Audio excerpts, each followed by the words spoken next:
कहानी washing machine वाली चुड़ैल।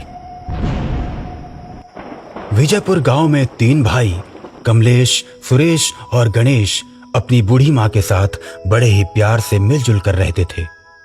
एक दिन उनकी माँ बोलती है, बेटा कमलेश और सुरेश, तुम दोनों की अब उम्र हो गई है।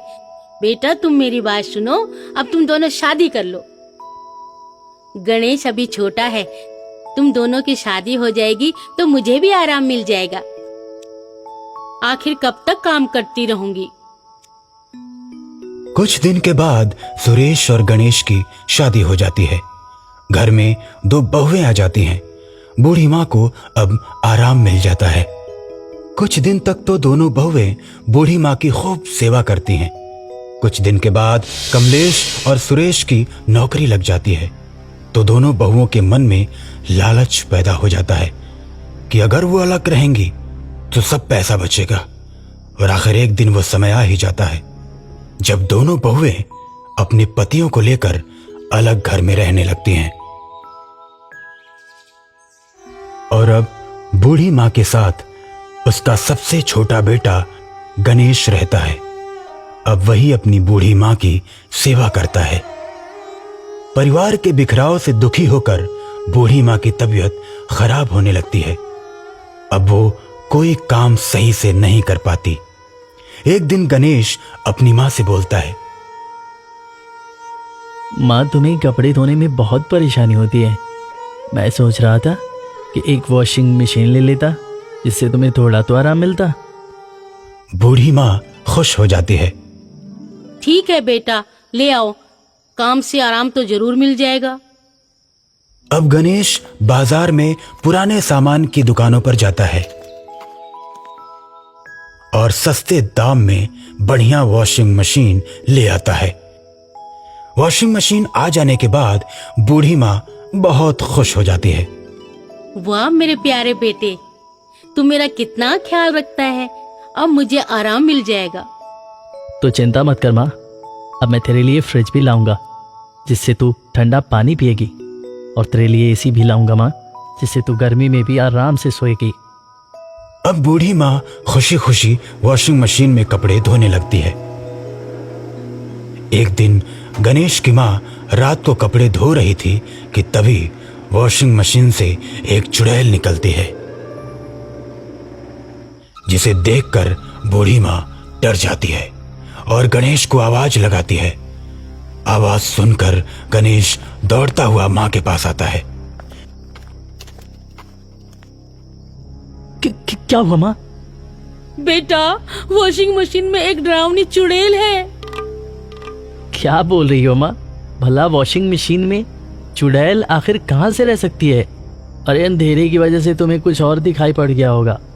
कोई चुड़ैल वड़ैल नहीं है इसमें। खैर चलो, मैं देखता हूँ। गणेश अपनी माँ को लेकर वॉशिंग मशीन के पास जाता है, लेकिन वहां पर कुछ नहीं होता। देखा माँ, यहाँ तो कुछ भी नहीं है। तुमको जरूर कोई भ्रम हुआ होगा। बूढ़ी माँ भी मान लेती है कि उसे भ्रम ही हुआ होगा। अगले दिन गणेश कपड़े धोने के लिए जैसे ही वॉशिंग मशीन चालू करता है तो मशीन से चुड़ैल निकलती है और बोलती है, ये मशीन मत चलाओ, इसे बंद कर दो। ये वॉशिंग मशीन मेरी है, मैं इसे किसी को नहीं चलाने दूंगी। अगर तुमने या तुम्हारी माँ ने दोबारा ये वॉशिंग मशीन चलाई तो तुम दोनों को काट कर खा जाऊंगी। इतना कहकर चुड़ैल गायब हो जाती है। गणेश डर जाता है और अपने दोस्त को सारी घटना बताता है। गणेश का दोस्त उसे एक तांत्रिक के बारे में बताता है। भाई गणेश, तांत्रिक बाबा बहुत पहुंचे हुए हैं। बाबा ने बड़े बड़े भयानक आत्माओं को अपने बस में किया है। बाबा चुड़ैल को चुटकियों में मार देंगे। चलो, मैं तुम्हें बाबा से मिलवाता हूं। गणेश और उसका दोस्त तांत्रिक बाबा के पास जाते हैं और बाबा को वॉशिंग मशीन वाली चुड़ैल के बारे में बताते हैं। गणेश की बात ध्यान से सुनकर तांत्रिक बाबा मदद करने के लिए तैयार हो जाते हैं। अब गणेश, उसका दोस्त और तांत्रिक बाबा तीनों लोग गणेश के घर चल पड़ते हैं। घर पहुंचते पहुंचते शाम हो जाती है। गणेश वॉशिंग मशीन चालू कर देता है तभी उसके अंदर से चुड़ैल निकलती है। तांत्रिक, तू चला जा यहाँ से। मुझे मालूम है तू यहाँ क्यों आया है, मुझे भगाने ना। तू मुझे नहीं भगा सकता। ये वॉशिंग मशीन मेरी है और मैं इसे किसी को नहीं चलाने दूंगी। इतना सुनकर तांत्रिक बाबा गुस्से से भर जाते हैं और मंत्र से चुड़ैल को बांध देते हैं। चुड़ैल के हाथ और पैर बंध जाने के बाद चुड़ैल रोने लगती है। चुड़ैल को रोता देख बाबा बोलते हैं, क्यों रो रही हो तुम? बाबा, ये मशीन मेरी है। जब मेरी शादी हुई थी तो मेरे पापा ने ये वॉशिंग मशीन मुझे दी थी, लेकिन मेरी सास मुझे वॉशिंग मशीन से कपड़े नहीं धोने देती थी और मेरे पति से झूठ बोलकर मुझे पिटवाती थी। मेरे पति मुझे रोज मारते थे, इसलिए जीवन से तंग आकर मैंने आत्महत्या कर ली। इसलिए मैंने प्रण किया कि किसी को भी अपनी वॉशिंग मशीन नहीं चलाने दूंगी। मैं कुछ नहीं जानती, जो भी मेरी वॉशिंग मशीन को छुएगा उसे मैं नहीं छोड़ूंगी। मैं नहीं जाऊंगी, चाहे कुछ हो जाए। ये वॉशिंग मशीन मेरे पापा की निशानी है। अब तांत्रिक बाबा चुड़ैल को भस्म करने ही वाले होते हैं कि तभी गणेश बोलता है, बाबा जी, हम इस घटना के बारे में पुलिस को खबर करते हैं और इस चुड़ैल की सास को सजा दिलवाते हैं। उसके बाद गणेश पुलिस को फोन करता है। थोड़ी देर के बाद पुलिस आ जाती है। किसने फोन किया था? गणेश आगे बढ़कर बोलता है, मैंने फ़ोन किया था सर। यही चुड़ैल है जिसको तांत्रिक बाबा ने बांध के रखा है। इसकी मौत इसकी सास की अत्याचार की वजह से हुई।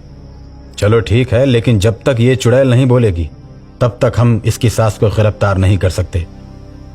अब तांत्रिक बाबा अपने कमंडल से जल लेकर चुड़ैल के ऊपर फेंकते हैं।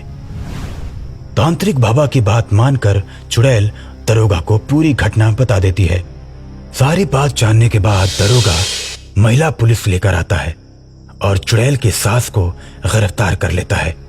जब चुड़ैल को यह बात पता चलती है तो वो गणेश से बोलती है, गणेश, तुमने तांत्रिक बाबा को बुलाकर मुझे इंसाफ दिलाया है। अब मैं तुम लोगों को कभी परेशान नहीं करूंगी। अब मैं हमेशा हमेशा के लिए जा रही हूँ।